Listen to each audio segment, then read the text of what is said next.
Right. So, Chiranjivi, Arjun, and I will be talking about some of the problems, the challenges Indian economy is facing, and what can be possible solutions for them.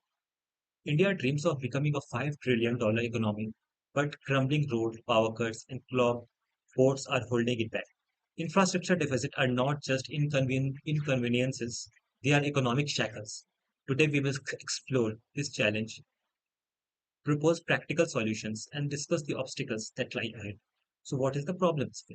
India's infrastructure significantly lags behind its ambitions. Currently, only 60% of roads are paved, compared to China's impressive 90%.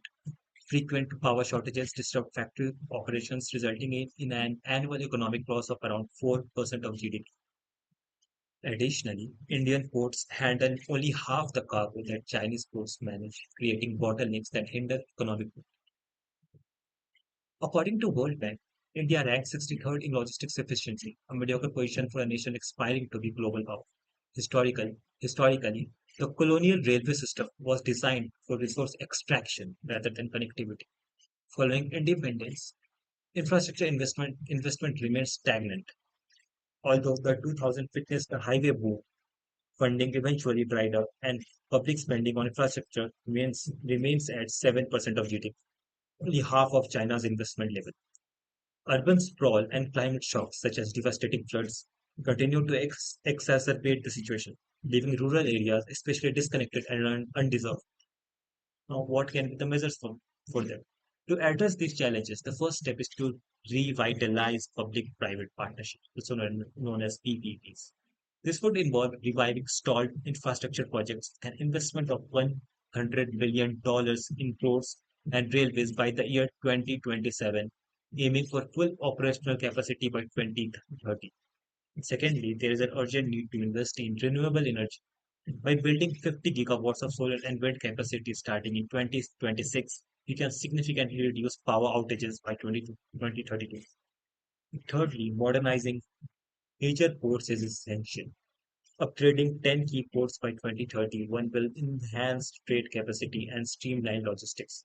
Finally, improving rural connectivity by paving 100,000 kilometers of roads will link remote villages to markets and essential services. This project should commence in 2026 and be completed by 2023. Overall, the goal is to double infrastructure spending to 10% of GDP, which could lift economic growth by 2% annually by the year 2035. Now, what could be the barriers to implementation? Despite the ambitious vision, several challenges must be addressed. India's debt to GDP ratio currently stands at 84%, restricting borrowing capacity. The public-private partnership often encounter red tape and land disputes, causing 70% of projects to face delays. Corruption also undermines progress, as demonstrated by the massive budget overspend during the Commonwealth Games in 2010. Now, in the concluding part, I would like to say is that India's infrastructure gap is undeniably a major constraint on its path to progress. But with strategic investment and determination, it is possible to overcome these challenges. Now, building better roads, ensuring reliable power, and modernizing ports can create jobs and stimulate growth as well. The key is to swiftly and decisively shift to a new modern India, where let's all come together to build the future that we envision. Thank you.